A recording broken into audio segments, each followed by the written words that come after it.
Boy George. Morning. Good morning. How are you? I'm good. Yeah, I'm good. It's getting harder and harder to interview Boy George because as the years go by, Boy George and I are in each other's lives now so much. Yeah. What a treat for you, by the way. Yeah, I mean, she told me, we've said this before, but she told me like 20 years ago Yeah.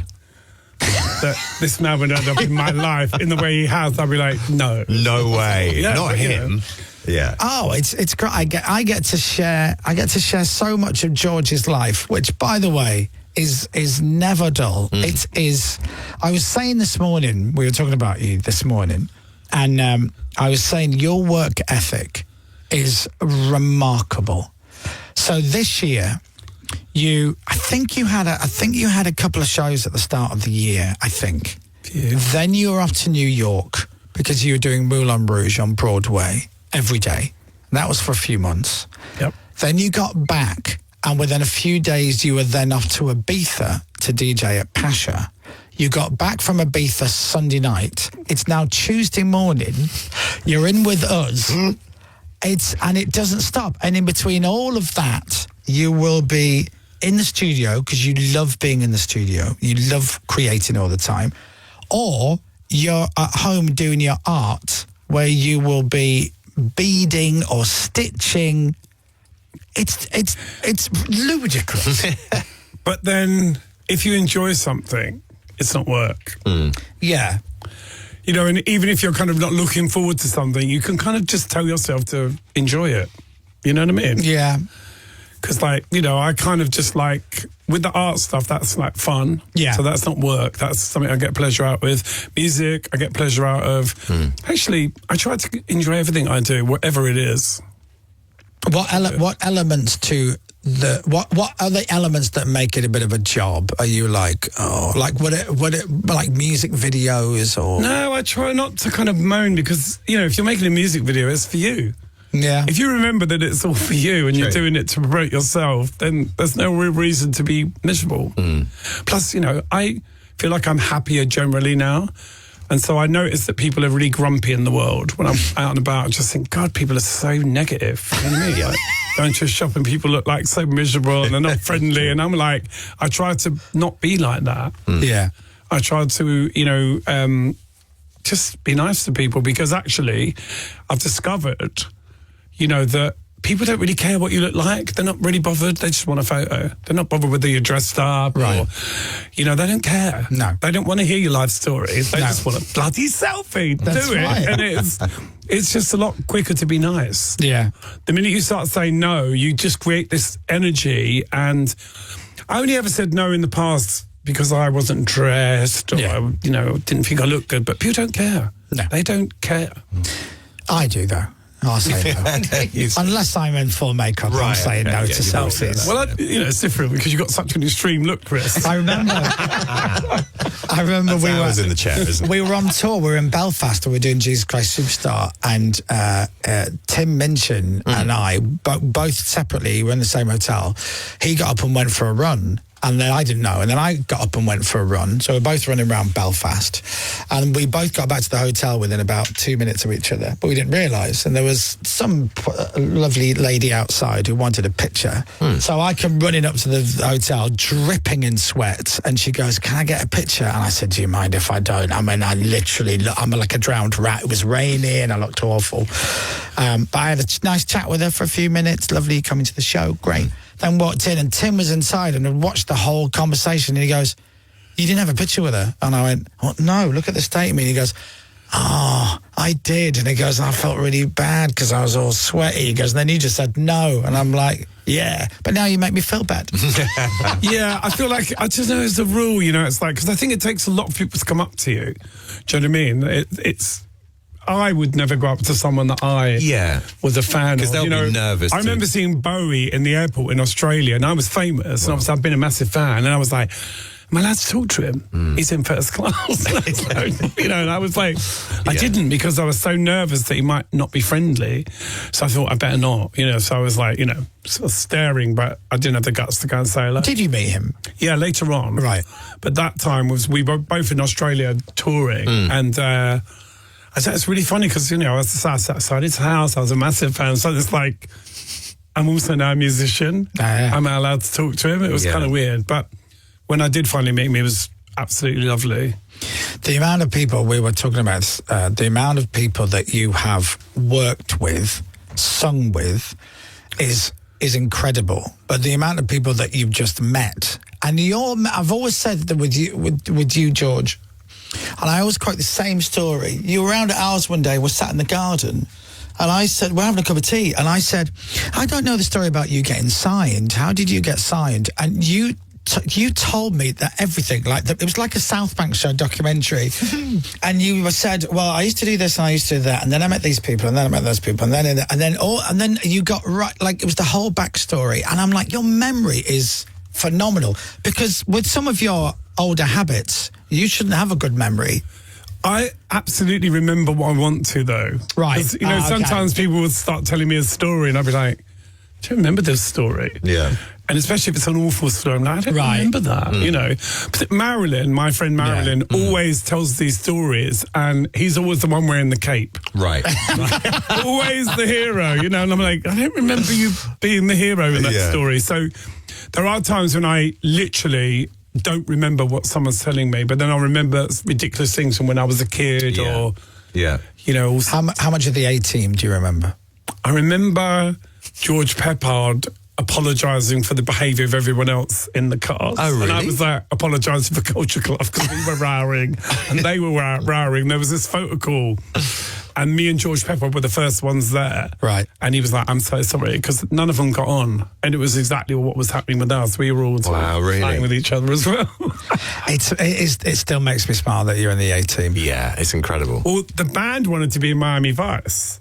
That was right. the dream, because everyone, I think Duran were in Miami Vice. There was a few other bands. Such a big show back then. So Roy and Mikey wanted to be in Miami Vice, but unfortunately they got the A-Team. Oh, I mean, I think you won. I think the A-Team's by far superior. Yeah. George is with us, Mr. Boyd. George, we're on. We're on, love. We're on. We're live. Don't swear. We're live. I'm just saying how my lookalike is a bit more blokey. Yeah, we're just talking about Boy George's lookalike. Yeah, George we were just talking about tribute bands off the air, and James just said to Boy George, have you ever met any of the tribute acts that pretend to be you? And he goes, yeah, I'm friends with one of them, who is Keith George of the Boy George Experience. Yeah. I think he's actually putting a band together now as well. He wants to go legit. Oh, really? He's been doing like tracks. And he said to me a few weeks ago, I'm putting a band together. I said, John's available. Does he need someone who looks like Roy and someone who looks like Mikey? Right, so lots of things to talk about before George gets out of here. So let's just fly through a couple of things. First of all, would you like to go and see Boy George and Culture Club? That's right, they are still performing together. They haven't killed each other yet. Are you asking me? Well, Uptown Festival, Sunday the 27th of July, Blackheath in London. Nice. Does Blackheath hold a special place in your heart? Well, Blackheath, I grew up in SE9 originally and then SE18. Blackheath's kind of like the posh bit of where I lived. Right. Right. So when we were kids, we were like, oh, I'd love to live in Blackheath, but it's, like posh. Yeah. So yeah, it's kind of like somewhere that I've, spent a lot of time as a kid. My art teacher lived in Blackheath, Mr. Riddock. Oh, Mr. Riddock. This is Sunday, 27th of July, Blackheath in London, and it's Boy George and Culture Club all together. And possibly Chris Moyles, I don't know. Yeah, I'm available. That'll be good. I'm available. Yeah, I could do it. I'm DJ. Put me on the bill. And all of the songs, all of your Culture Club big songs. Yeah, we do everything. Everything and more. It's. We're lucky because we've got quite a few to choose from. You've got a few. You've got one or two, haven't you? Yeah. Our fans, like the hardcore fans, kind of want to hear more different things as well. They don't just want to hear like the same things over and over. So we mix it up. We always do the obvious ones. Karma, Do Really, Church. Yeah. I love such a great song. Yeah, but do you have a favourite yourself of the back catalogue, or does it just change from... We just did a tour before Christmas where we did the first two albums, and that was really interesting because those songs from the first album we'd never played, so that was fun to do that. But I also found it a little bit restrictive. I don't like to go on stage and know exactly what I'm doing. Sure. I like to be able to kind of change things mid-show. You know, and I've been lucky because I've got musicians that, you know, we've got additional musicians that can kind of just jam things and try things. Yeah, nice. Do they let you do Boy George songs when you're with Boy George and Culture Club? Like if you go, right, this is Bow Down Mister, do they go, I don't bloody think so? But we're not on that one. I tend to not do, sometimes we do, but I tend to do covers rather than my own stuff because, you know, I want to do it in the way I want to do it. So it's better to just, you know, decide together what you're going to do. So it would be more of a cover than something of mine. Yeah. I'm telling you, go and get tickets if you can be in London, Sunday 27th of July, Blackheath in London for the Uptown Festival featuring Mr. Boy George and Culture Club, who I've seen many Bring times. a picnic, wear a nice hat. Lovely. It's always a fun show. It's always a fun show. And you can always watch George look right into his eyes and just see if he's in one of those little mischievous naughty moods when he's on stage, because you always know where if he laughs and George has got a which is he's in a naughty mood laugh. I feel like that's come about as I've got older. I don't think I used to laugh like that in my 20s, but it's just happened. Yeah, I can always tell when you're having a good time on stage when you get a little bit I always have a good time on stage. I know, but you know what I mean? It's like when I go, he's really enjoying I feel like tonight. Yeah, I like that thing of like going out and saying it's a difficult audience, because how could you say that about an entire audience? But you say all the audience are difficult. Rubbish. Yeah. It's impossible. So once you get rid of that thought, you know, and I also don't mind a difficult crowd. When I was touring with Squeeze last year, we did a swap. So some nights we go on first, some nights they would. And it's not something that I've done a lot. And but I like the challenge, because, you know, people are a bit like, drunk, they're not quite in the mood. And one night we opened with Karma Chameleon, you've never seen people running into a stadium quicker. Great. Like, let's just turn it upside down. It's good. I like it. You know, I feel like those sort of opening gigs can be quite powerful. Definitely. Because you have to work hard to get people to stand up. Yeah.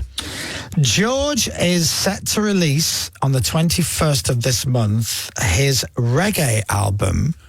Vinyl only, it's not going to be streamed. SE18. Vinyl and CD, old school, taking it right back to the beginning. Wow. And it's really, I've actually forgotten how much I love records. Do you know what I mean? Like just physical. Yeah, physical. They are hand it to me. Can I have a look? I think my audience kind of just wants stuff they can have. Yeah, I'm a bit of a vinyl head. Stories, I do love it. Yeah. Lyrics. Yeah. Definitely. Who played on what. It does make a difference. You physically hold. I was listening to, we've got a pile of records and a record player in the kitchen at home, of which there may be the odd Boy George album in there, the odd Culture Club album in there, and the last two albums that have been on there have been Elton John, which I think was Madman Across the Water, and the new Lottery Winners album. Right. Yeah. And I just love the fact that two different points of time on vinyl, but that noise of I know it sounds silly, but just taking a record out the sleeve. So this is all new tracks? All new tracks. So there's 10 songs on the album and 13 on the CD. I love that. And more coming. Oh, really? Yeah, more coming. Actually, this is a new kind of way of getting vinyl now, because you haven't got to wait 6 months to get it. It's print to order, so it's really exciting. And I actually saw it on TikTok. What? We talked about... Yeah, and I was like, this is amazing. And blah, blah, blah. I put my record up and they took it down because they were like, you're not Boy George. So I had to write them a letter because Dean put the record up and they were like, who's this Dean? Who's Dean then? I should have called my label Dean Records. So it's via a business called Elastic Stage, and we talked about it on the air because I found out, obviously with Tiff and you, and you can get your tracks made onto vinyl, which is amazing. Yeah. But then they also sell it so you can get your tracks made up. So if you want to get George's new album, SE18, go and have a look at Elastic Stage, which is, it sounds like I'm saying it wrong, but obviously record players are getting smaller now. They're doing these new style, almost like handbags. Absolutely, yeah. So get a record player as well. Oh, and it's got proper sleeve notes. Oh, it's a proper booklet, isn't it? Everything. I love that. Yeah, me too. That's a wicked picture, by the way. I've not seen that before of you on stage. From behind, I like nice. that. During the pandemic, that was. Oh, Was it? When we did this live stream, and there was nobody there. Oh, I remember I watched that. It was a great show, but I just remember thinking this must be weird for you guys because was it at Wembley Arena or because you were meant to play and then couldn't do the gig, so you just did the live stream of it. That's weird. That's really strange. Yeah. You also did, I think, around the same time. You did a similar gig. Well, you went and sung with Paul Weller. I did. Yeah. Do you remember that? I remember just the palaver during that period of masks and going here and going there. But it was great. I mean, obviously, I love Paul. He's brilliant. I made a list last night of some of the people that George has sung with. Oh, right. And quite a long list, I would think. Now, I thought I knew a lot of these, but lots of them I didn't know. Luther Vandross, you sang with Luther. I did. You did What Becomes the Broken Heart. We did at the Harlem Apollo. Yeah. Wow. Yeah. Can you remember who introduced you? Can you remember who introduced you to? Yes, it was, what's his name? It's not aged well. Oh, okay. Stevie Wonder. Stevie Wonder. Wow. Do you get nervous when you do? Oh my God, I was terrified. Right. Stevie Wonder. Absolutely. So, almost wish I could do it now. Like all of those things that I did, everyone I sung with, I wish I could do it now rather than then, because then I was just so insecure, so self-doubting, and it was so overwhelming to be in a room with someone like Stevie Wonder. I'd kind of grown up, listening to all his music. I mean, I think he's probably one of the greatest songwriters ever, and just being in a room with him and just thinking, oh my God. But what I love about this list is it's so all over the place. So you go, all right, so Stevie Wonder, Luther Vandross, Paul Weller, Smokey Robinson from the Miracles, Tim Burgess from the Charlatans, and then Dolly Parton, Dionne Warwick. It's lit Gladys Knight. Like, I never knew you'd sung with Dolly Parton. We did a track together called Your Kisses Are Charity, and she was amazing, because when I asked her to do it, I thought she was going to say no. Yeah. And what was amazing about her, all she wanted was a car to the studio and like a little bit of money, but it was nothing. It was like, really? I was expecting to get like a massive bill, but she just wanted a car.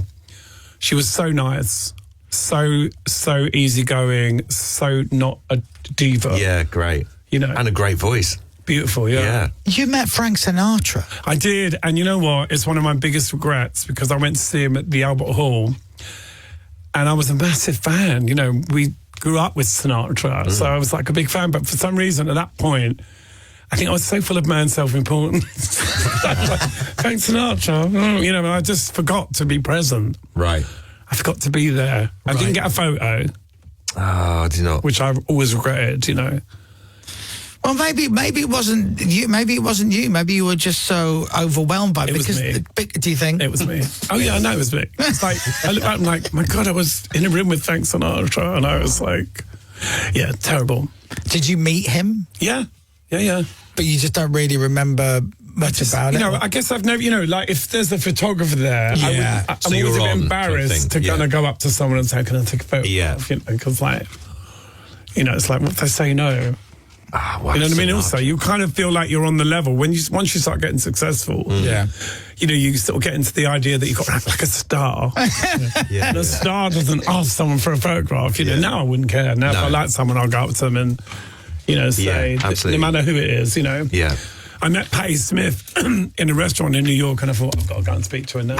I ran up to her, and she was very sweet. Yeah. That's how, but you met Rod Stewart though similarly, didn't you? Didn't you meet Rod in LA? I met Rod like in the 80s. Yeah. He came to our gig in LA, and I wouldn't let him in the dressing room because I was like so freaked out, and I wasn't ready. I wasn't ready. And but then I've met him a lot of times since then. I've toured with him. He's adorable. Yeah. Very quickly, he's doing the Legends slot at Glastonbury this year. Rod is. Yeah. Yep. When is George doing the Legends slot at Glastonbury? Who knows? Would you do it? Yeah, of course. I mean, I've done Glastonbury a couple of times with Mark Ronson. I did like the Thursday night once, which was hilarious because I was like, what do I play? And we did Karma Chameleon. It was like punk, the crowd went insane. I was like, oh, they like it. So, you know, it's... I did my friend's wedding last week and I sang Karma Chameleon and he hates that song. I was like, everyone else is going to love it though. So it's not for you. It's not about you. I said, your mum's here. I'm doing it. And actually it went down brilliantly, but he was like, I hate that song. I goes, I know you do, but I couldn't get up on stage and not do it. Yes. I think you guys at Glastonbury, I think you in the Legend slot it'd be incredible. would be absolutely perfect. I really do. I think it'd be brilliant. I'm going to make it happen. I'm not in a hurry though. No, well, you're not going anywhere. Lovely to see you. So go and see George at the Uptown Festival if you want at the end of July. Uptown Festival 2025. Go and get your tickets and then get George's new album SE18 and get it on vinyl and CD at Elastic Stage. So go and check it out. Always a pleasure. Love you. Thank Nice you. to see you, Lovely George. to see you. Give me that back. It's all right, I'll buy mine. Don't worry. I've got it. Now I've got to. This has got for a competition. We thought that was a gift, George. Yeah, it's I'll fine. send you one. Ladies and gentlemen, Mr. Boy George. Thank you.